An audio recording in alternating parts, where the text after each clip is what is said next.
Цаана хүүхдүүдээ өнөөдөр бидний уран зохиолын ээлжит хичээлээр ерөөл магтаалын онцлогийг таних гэсэн сэдвээр хичээл орно. Өнөөдрийн хичээлийн маань зорилго Монгол ерөөл магтаалыг уншиж мэдэрч ойлгох, ерөөл магтаалын бүтэц эсгүүдийн холбоо хамаарлыг тодорхойлох, ерөөл магтаалын шат холбоцыг тайлбарлах, ерөөл магтаалын шүлэглийн туршлага, уран дүрслэл буюу адилтгал зүйрлийн аргаас суралцсан шүлэг зохиох гэсэн зорилгоо өрөөнд өнөөдрийн хичээл маань явагдана. Багш та бүдэд нэгэн зургийг харуулъя. Зураг дээр бидний хамгийн сайн мэдэх монголчуудын эртнээс өвлөгдөн ирсэн идэлэл хэрэглийн нэг болох имэйл харагдаж байна. За та бүгд маань имэйлийн бүрдэл хэсгүүдээс мэдэх бүрдэл хэсгээ нэрлэн бичээрэй.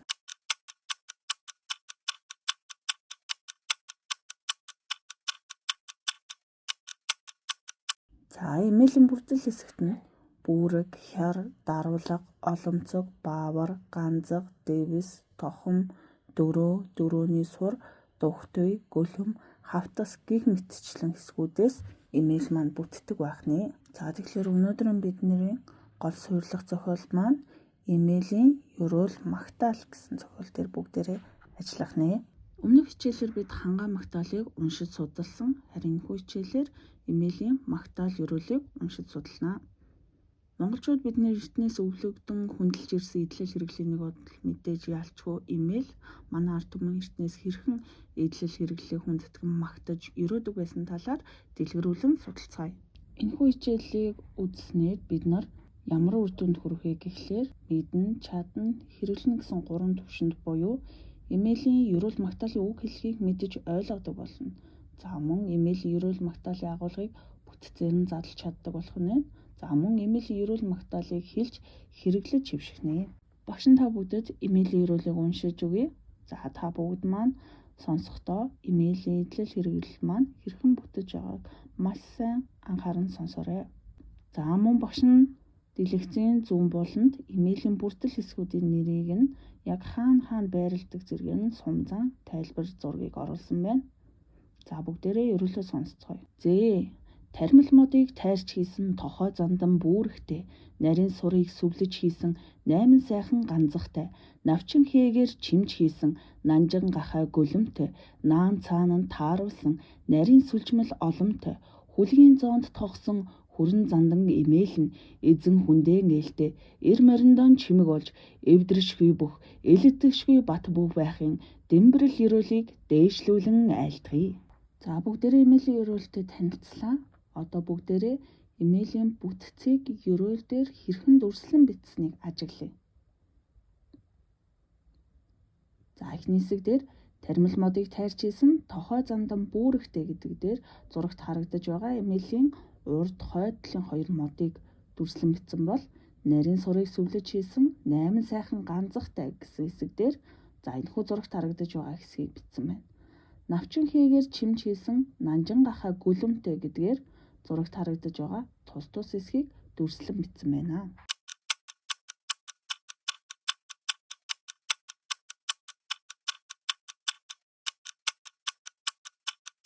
Одоо харин бүгдээрээ имэйлийн магтаалтай танилццгаая. За багш нь танарт магтаалыг уншин танилцуулъя. Ач наймарны чимэг болсон 12 шид бүрдсэн алтан сайхан имэйлээ аялгау тааруулан магтмуу. Наран саран бүүрэгтэй, навчин 2 хажуутай, нарийн носон тохомтой, зааны ясан хавтаалтай, загасны ясан хавтаалтай, малын арьсан захтай, магнэг торгон тохомтой, толь дүгрэг хазаартай, торгон утсан оломтой, хөрөл болд дөрөөтэй, хүмүлтрэг худрах чимэгтэй, аж наймарны чимэг болсон 12 шид бүрдсэн алтан сайхан имэйлээ аялгау тааруулан магтмуу. За бүгдээрээ имэйлийн магтаалтайгаа танилцлаа. Одоо бүгдээрээ имэйлийн бүтцийг магтаал дээр хэрхэн дүрслэн бичсэнийг ажиглая. Наран саран бүүрэгтэй хэмээн имэйлийн манд урд ард талын бүүргийг нь нар сартай адилтган бичсэн байна. За мөн навчин 2 хажуутай гэсэн мөрөн дээр мөн имэйлийн маань хажуу талын хэсгийг навчтай адилтгсан бол нарийн носон тохомтой, магнэг торгон тохомтой, хүрэл болд дөрөөтэй гэх хэсэг дээр нь имэйлийн маань эдгээр бүрдэл хэсгүүдийн маань дүрслэн бичсэн байна. За бүгдээрээ ерөөл болон магтаалтай танилцлаа. За өмнө дээрээс та бүгд маань ерөөл гэж юу вэ? Магтаал гэж юу вэ? Энэ хоёр маань ямар шинжээрээ адил болон төсөөтэй байдгийг Venn диаграмын аргаар дэвтэртээ тэмдэглээрэй.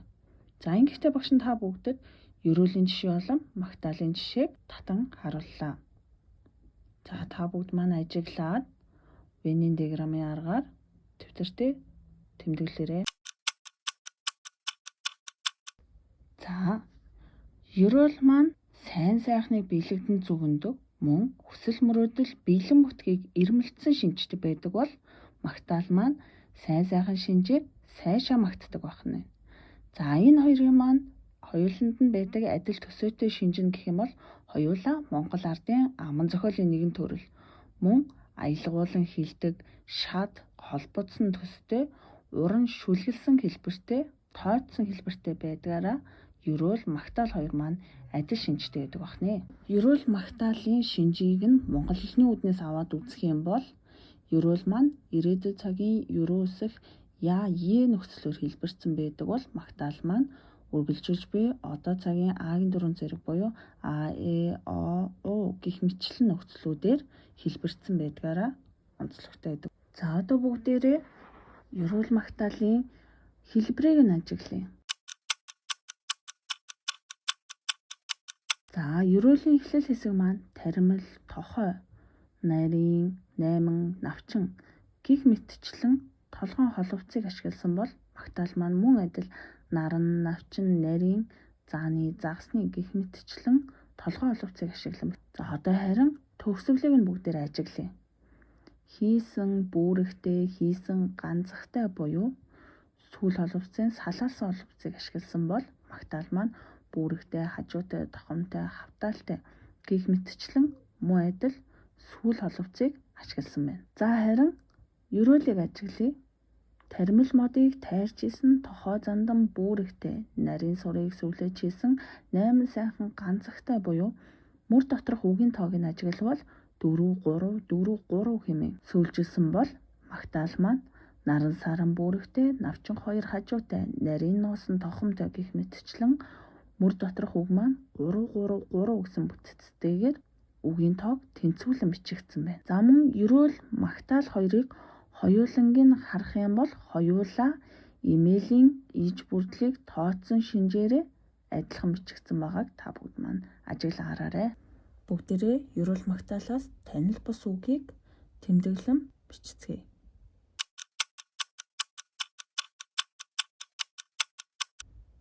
Багш нь та нарыг танил бус үгийн дэвтэртээ тэмдэглэсэн гэж найдаж байна. За багшийн хувьд эдгээр танил бус үгийг ерөөл магтаалаас олон бичлээ. За бүгдээрээ үгийн тайлбартай танилццгаая. Зандан мод гэдэг маань халуун орон дургадаг, 100 навчтай, англин мунартай хатуу чанарын модыг хэлдэг бол нанжин гахай гөлөм гэдэг маань хээ угалзаар чимгэлсэн гахайн ширэн гөлмийг хэлдэг байна. Хавтас гэдэг маань имэйлийн бүргийг бэхэлсэн хоёр хажуугийн хавтгай эсгийг хэлдэг бол заадал гэдэг нь хоёр өмнө уулзрыг нийлүүлэхэд харилцан сал авчилж бие биедээ зууж бэхлэгцэх хэсгийг хэлдэг байна. За өөрөөр хэлбэл углуурга гэж мөн нэрлэдэг байна. Хөмөлдрөг гэдэг маань имэйлийг хоош явуулахгүй тулд бэхлэх нэгэн зүйлийн хэрэглэлийг хэлдэг байна. За харин худраг гэдэг маань болохоор имэйлийн хавцсны хойд талд уйж морь малын сүүл бүхсэн тогтоодог бэхлэгээ оосрыг маань худраг хэмээн нэрлэдэг байна. За та бүгд маань дэвтэртээ танил бус үгийнхаа тайлбартай нь тэмдэглэн аваарай. За хүүхдүүдээ гэрийн даалгавраа тэмдэглэн аваарай. За багш нь зурагт морин хуурын зургийг үзүүлсэн байна. Бид нар өмнөх 6 дугаар ангийн хичээлдээ Монгол ардын аман зохиолын нэгэн төрөл болох домог гэсэн сэдвийн хүрээнд морин хуур хөгжмийн үүсэл хөгжлийн тухай судалсан. За мөн морин хуурын бүтцийг мөн адил бүгдээрээ таньж мэдсэн учраас гэрийн даалгавартаа морин хуурын магтаал зохион бичиж ирэхнэ. Ингэхдээ багш нь мөн сэргийн санах үүднээс дэлгэцийн зүүн болонд морин хуурын бүтцийг та бүхэндээ харуулсан байна. За гэрийн даалгавар хийхдээ багш нь дараах зөвлөмжийг та бүгдэд хүргэе. Морин хуурын тухай магтаал бичихтэй толгой сүүлийн холбоцыг ашиглана. За мөн мөрийн үгийн тоог тэнцвүүлнэ. За уран дүрслэл буюу адилхан зүйрлэл ашиглан бичнэ. За ингэхдээ морин үрийнхээ бүтцийг тоочин бичих нь. За мэдээж хамгийн гол зүйл болох магтаж багтсан өнгө аясыг илэрхийлэн магтаалаа бичээрэй. Өнөөдрийн хичээлээ баттган дараах асуултын дагуу та бүгд маань хариулаарай. Өнөөдрийн хичээлээр та юуг сурч мэдсэн бэ? Өнөөдрийн хичээл сонирхолтой байж чадсан уу? Юун сонирхолтой байсан бэ? Та бусдад сайн сайхныг хүсэх, бусдыг магтах талаар юу гэж боддог вэ? Та үүнийг өөртөө хэрэгжүүлдэг үү гэсэн асуултын дагуу сурагчид маань өөрөөсөө тус бүрнээ тунгаан бодоод хариулаарай. За одоо бүгдээрээ өнөөдрийн хичээлээ дүгнцгээе. Хичээлийн эхэнд бид бүгд дараах 3 үр дүнд хүрнэ гэсэн зорилтыг тавьсан. За, имэйлийн эрүүл магтаалын үг хэллэгийг бид бүгдээрээ мэддэг, ойлгодог болсон. За, мөн имэйлийн эрүүл магтаалын агуулгыг бүтцээр нь задлж чаддаг болсон. Имэйлийн эрүүл магтаалыг бүгдээрээ цаашдаа хэлж хэрэгэлдэг, хэвшдэг болох дадлалт мөн адил суурьсан. За, та бүгд маань эдгээр үр дүндээ хүрсэн гэж багш нь найдаж байна. Өнөөдрийн хичээлд оролцсон явдал баярлалаа. Баяртай.